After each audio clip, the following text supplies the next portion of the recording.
What's going on, everyone? Thanks for joining us. So today we're going to get into the story of So the start of this story is going to take us all the way back to the early 1970s, where we would find Gene Ritchie, who had traveled to Buchanan, Michigan for a snowmobile race. So while Gene was there for a snowmobile race, he also had quite the passion for motocross racing. So while Gene was out riding his snowmobile, he came to a stop near where the announcer's tower is now at RedBud, and he thought to himself, man, this would be a really good place for a motocross track.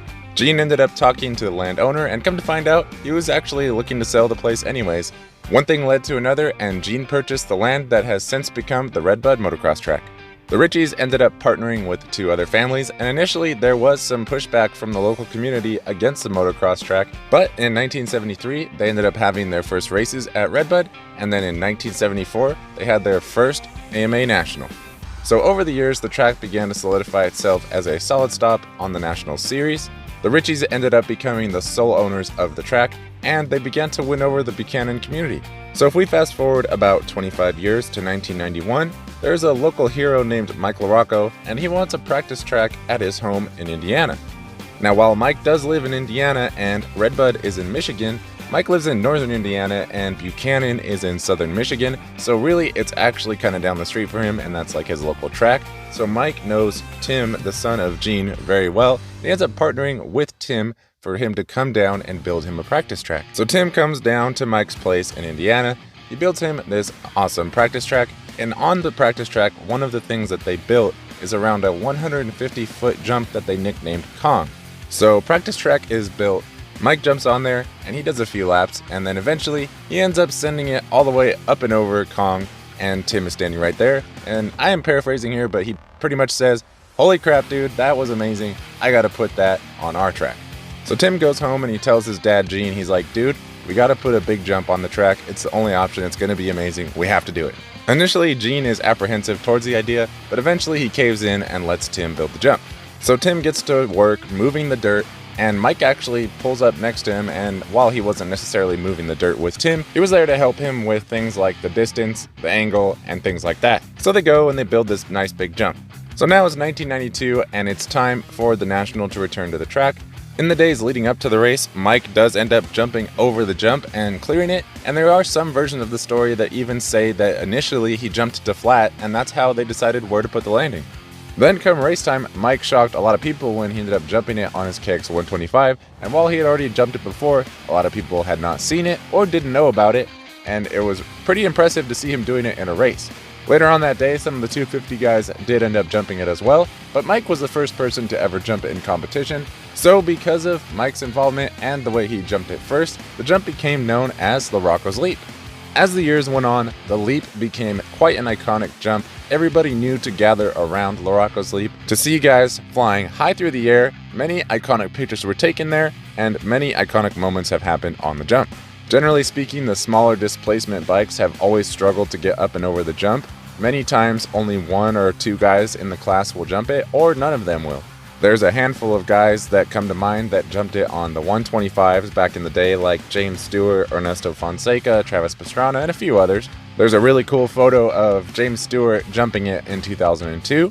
And there's some more recent iconic moments, like in 2012, when Blake Baggett was the only one jumping it in the 250 class, and he was jumping it pretty much every lap. In the more recent years, it has been a little bit more common for the smaller displacement bikes to jump it, but it's still usually just a handful of guys that are doing it, and it really does separate the field. After about 25 years since the Leap was originally built, it was time for a change. In 2017, the Leap was moved about 80 feet to the south while making preparations for the 2018 Motocross of Nations. The previous location's grandstands had been washed away in a storm, so that combined with the opportunity to host the Motocross of Nations sparked an interesting track change where they completely moved Larocco's Leap. Just like when Larocco's Leap was built the first time, Tim partnered back up with Mike, and they essentially made an exact replica of the jump just a little bit south of where the old jump was. The height and the distance of the jump stayed just about the same, but one of the big changes that they did make was they did make the landing quite a bit taller, which allowed the guys to have a smoother landing as long as they landed on the backside of the jump. Additionally, new, larger grandstands were erected next to Larocco's Leap to allow fans to watch the spectacle that is Larocco's Leap unfold. Along with the new location of Larocco's Leap came a new approach. They originally built an interesting S-turn type approach to the jump, which was eventually scrapped for a traditional 180-degree left-hand turn approach. Another interesting change that they made to the track that was not involved with Larocco's Leap is they moved the start straight to change the orientation from being a left-hand sweeping turn to a right-hand 180-degree turn. This allowed for better placement of the large mechanics tower that came along with the Motocross of Nations race. For the most part, the track stayed in this configuration all the way through 2022, when Motocross of Nations returned once again to RedBud, and it was quite a race. In 2022, the Americans ended up taking home the Motocross of Nations win, adding another iconic moment to RedBud's legacy. In preparations for the 2023 National, some more track changes were made. The starting gate was moved back to its original position, the wall jump towards the beginning of the track was replaced with a double, and most notably, the approach to Larocco's Leap was changed entirely. For the first time since Larocco's Leap was rebuilt in 2017, it would have a 90-degree turn approach. To accomplish this, they basically skipped past the roller section and the tabletop that was originally before Larocco's Leap and just headed straight for it and then turned left and hit the jump. The idea behind that was to allow more of the 250 riders to be able to get up and over the jump, but there was a little bit of controversy as well because there was some pretty interesting separation between going to the inside and doubling the triple versus having to go all the way to the outside, railing the turn and trying to send it up and over the triple. Once it was race time though, only a few handful of riders ended up jumping the jump. We even saw guys like Hunter Lawrence, who was leading Moto number 1, out in front of the race and still opting to double Larocco's Leap. So while there were concerns that it would make the jump too easy, it definitely did not. The jump is always going to be massive, it's always going to be intimidating, and it's always going to be fun to watch in whatever configuration they leave it in. As we head back to RedBud for the 2024 National Series, they have made some changes to the track once again. They moved the start back to where the first turn will now be a 180-degree right-hand turn, but their approach to Larocco's Leap remains unchanged. It seems that the general consensus is that the more people that can jump the jump, and the more people that are flying through the air, the better. Now I'm not against that, but personally I do miss the 180-degree approach just a little bit. But either way, it's always awesome to see those guys hitting Larocco's Leap and racing at RedBud.